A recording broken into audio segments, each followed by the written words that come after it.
Selamat malam Bapak Ibu, Saudara-saudari yang dikasihi Tuhan kita Yesus Kristus. Terimalah salam dari HKBP Kernolong, HKBP tertua di Pulau Jawa. Sebelum kita beristirahat malam hari ini, marilah kita sejenak mendengarkan firman Tuhan. Kita mempersiapkan diri, marilah kita berdoa. Allah Bapa Tuhan kami bersyukur kepadamu karena Engkau telah memelihara hidup kami dan memberkati kami bekerja sepanjang hari ini. Saat ini kami mau merenungkan firman-Mu. Kami mohon kuasa Roh Kudus yang memampukan kami mengerti akan firman-Mu dan mempedomaninya dalam hidup kami. Dalam nama Yesus kami berdoa. Amin. Renungan malam bagi kita sesuai dengan nas bacaan malam dalam Almanak HKBP, tertulis dalam surat Efesus pasal 1, ayat 15 sampai ayat 23. Efesus pasal 1 ayat 15 sampai ayat 23. Sebagai ayat pembimbing renungan yaitu ayat 19. Beginilah firman Tuhan. Dan betapa hebat kuasanya bagi kita yang percaya sesuai dengan kekuatan kuasanya. Tema renungan kita adalah betapa hebat kuasanya bagi kita. Sahabat renungan malam Salom, kota Efesus dikenal sebagai pusat penyembahan Dewi Artemis di Asia.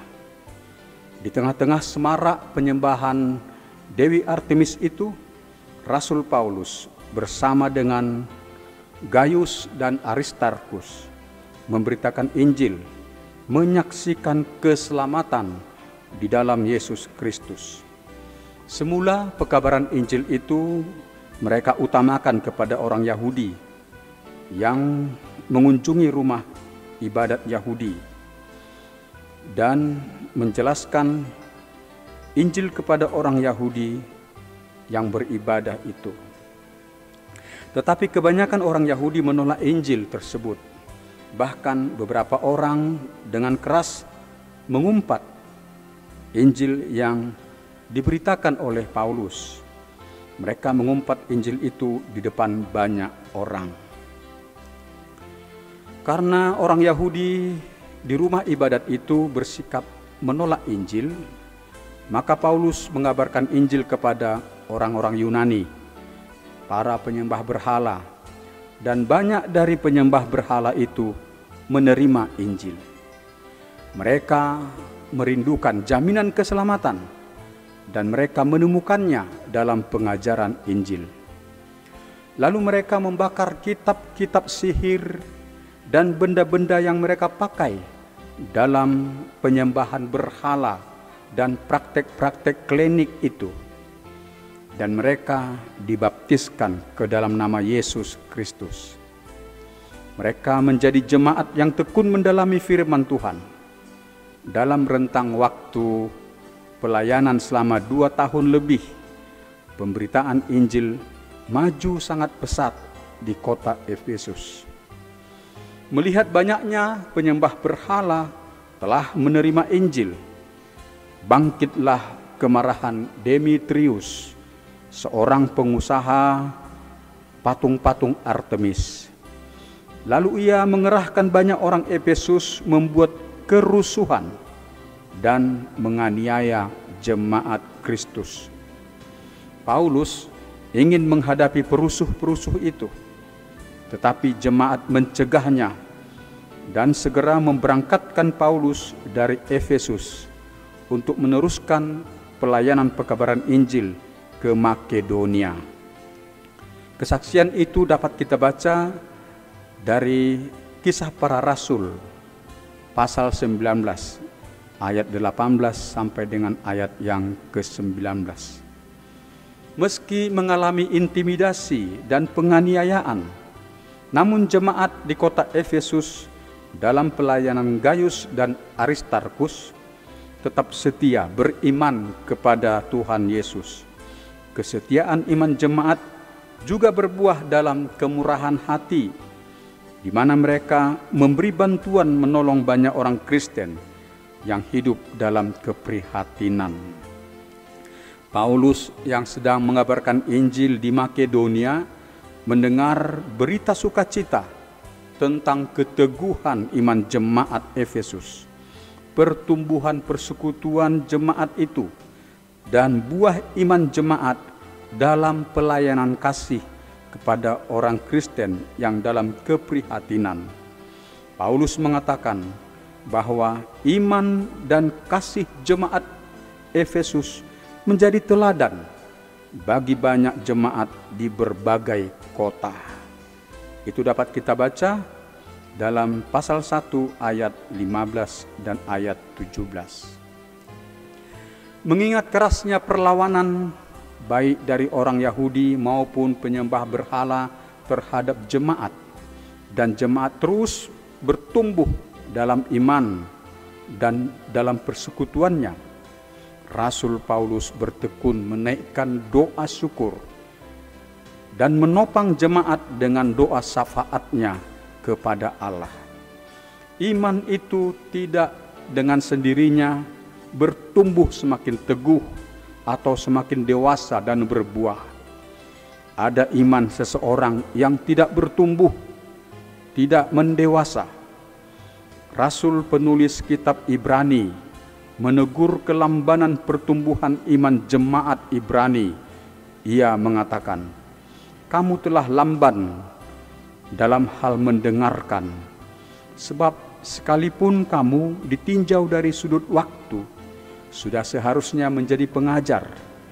Kamu masih perlu lagi diajarkan asas-asas pokok dari pernyataan Allah, dan kamu masih memerlukan susu, bukan makanan keras."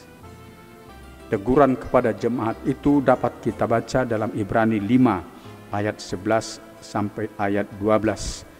Teguran Rasul kepada jemaat orang Ibrani. Mengapa terjadi pelambanan kedewasaan iman? Hal itu karena mereka tidak sungguh-sungguh mendengarkan dan menghayati Injil, dan masih sering mengabaikan pengajaran Injil itu di dalam perilaku hidup sehari-hari. Jemaat di kota Efesus meski menghadapi tekanan intimidasi dari lingkungannya, tetapi iman jemaat semakin teguh dan berbuah. Pertumbuhan iman jemaat itu nyata dalam, pertama, ketekunan jemaat bersekutu, beribadah, dan mempelajari firman Tuhan. Mereka saling meneguhkan dan bersaksi kepada orang di sekitar mereka, sehingga jumlah jemaat terus bertambah. Yang kedua, jemaat dengan sukacita melakukan pelayanan kasih kepada orang-orang Kristen yang dalam keprihatinan. Kita terpanggil untuk mengupayakan dengan tekun pertumbuhan dan kedewasaan iman kita. Bagaimana kita mengupayakannya?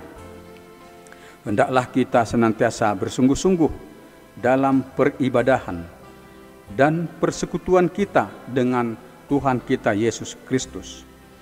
Tuhan Yesus pernah mengatakan, "Tinggallah di dalam aku dan aku di dalam kamu." Sama seperti ranting tidak dapat berbuah dari dirinya sendiri kalau ia tidak tinggal pada pokok anggur, demikian juga kamu tidak berbuah kalau kamu tidak tinggal di dalam aku. Tertulis dalam Injil Yohanes pasal 15 ayat yang keempat. Menghayati dan mempedomani firman Tuhan di dalam perilaku hidup sehari-hari. Tuhan menginginkan kita menjadi pelaku-pelaku firman-Nya, seperti yang diajarkan oleh Rasul Yakobus. Rasul Yakobus menuliskan, "Hendaklah kamu menjadi pelaku firman Tuhan, bukan hanya pendengar saja. Sebab jika tidak demikian, kamu menipu dirimu sendiri." Yakobus 1 ayat 22. Sahabat Renungan Malam Salom, Paulus dalam doanya meminta kepada Allah Bapa agar mengaruniakan roh hikmat dan wahyu kepada jemaat, agar jemaat semakin mengenal Allah dengan benar, yaitu mengenal kasih Allah yang mulia. yang memelihara, yang memberkati, yang mengampuni dosa umat manusia. Kemudian mengenal kuasa Allah yang hebat, kuasa yang memenangkan, dan kuasa yang menyelamatkan umat manusia. Demikianlah kita harus meminta roh hikmat, yaitu Roh Kudus, untuk menolong dan menguatkan kita, agar kita semakin mengenal kasih dan kuasa Allah dengan benar dalam kehidupan kita ini. Dengan pertolongan Roh Kudus, kita percaya akan pengampunan dosa dan percaya bahwa kita pewaris hidup kekal di dalam Yesus Kristus. Kita percaya bahwa Allah senantiasa menyertai dan menolong kita, sehingga kita tidak menganggap bahwa kita ditinggalkan oleh Allah saat kita mengalami duka cita atau mengalami pergumulan yang berat. Dari dirinya sendiri, manusia tidak dapat mengenal dan mempercayai kuasa dan kasih Allah. Ada orang yang pintar tetapi tidak percaya kepada Allah, lalu mereka mengatakan tidak ada Allah. Orang yang pintar tetapi menyangkal keberadaan Allah disebut oleh pemazmur sebagai orang yang bebal. Mazmur pasal 14 ayat 1. Allah Bapa telah menyatakan kebesaran kuasa-Nya yang mulia di dalam Yesus Kristus. Allah telah membangkitkan Yesus Kristus dari kematian, dan Yesus Kristus telah naik ke sorga dan duduk di sebelah kanan Allah Bapa yang Maha Kuasa. Kuasa Allah yang hebat dinyatakan juga untuk menyelamatkan hidup kita. Kita harus mengimaninya. Kita harus mengandalkan kuasa Allah yang hebat itu, agar kita dapat mengalahkan pencobaan dan kuasa iblis. Kuasa Allah yang hebat menjadikan kita sebagai pemenang di dalam kehidupan kita. Demikian renungan bagi kita malam hari ini. Marilah kita berdoa. Terpujilah nama-Mu ya Allah Bapa. Kami telah mendengarkan firman-Mu. Kami bersyukur kepadamu sebab Engkau, Allah Bapa, mengasihi kami. Kami memohon agar kuasa Roh Kudus yang membimbing kami untuk mengenal dan percaya betapa hebat kuasa-Mu dalam kehidupan kami, yang meneguhkan iman kami sehingga kami menang atas pencobaan-pencobaan dan pergumulan hidup kami. Engkau telah memperbaharui hidup kami sehingga kami menjadi pewaris berkat dan keselamatan daripada-Mu. Ya Allah Bapa, berkatilah jemaat-Mu, mereka yang sakit, yang dirawat di rumah sakit atau yang dirawat di rumah, agar mereka beroleh kekuatan, pemulihan, dan kesembuhan dari sakit mereka. Berkati dan lindungi semua pelayan kesehatan di rumah sakit dan di klinik-klinik, agar mereka terhindar dari virus-virus yang berbahaya dan sehat dalam menjalankan pelayanan kesehatan bagi para pasien. Berilah penghiburan bagi yang berduka. Engkau melepaskan mereka dari kesesakan dan menganugerahkan sukacita bagi mereka. Pelihara hidup kami dalam istirahat malam hari ini, dan Engkau menjauhkan mara bahaya dari kami. Bangunkan kami esok pagi dan berkati kami dalam pekerjaan kami. Berkati juga anak-anak kami dalam kegiatan belajar, agar mereka berprestasi yang baik. Terpujilah nama-Mu ya Allah Bapa. Dalam nama anak-Mu Yesus Kristus Tuhan kami berdoa, dengarkanlah doa kami. Amin. Anugerah Tuhan kita Yesus Kristus, kasih setia Allah Bapa, dan persekutuan dengan Roh Kudus yang memelihara hidup kita selama-lamanya. Amin.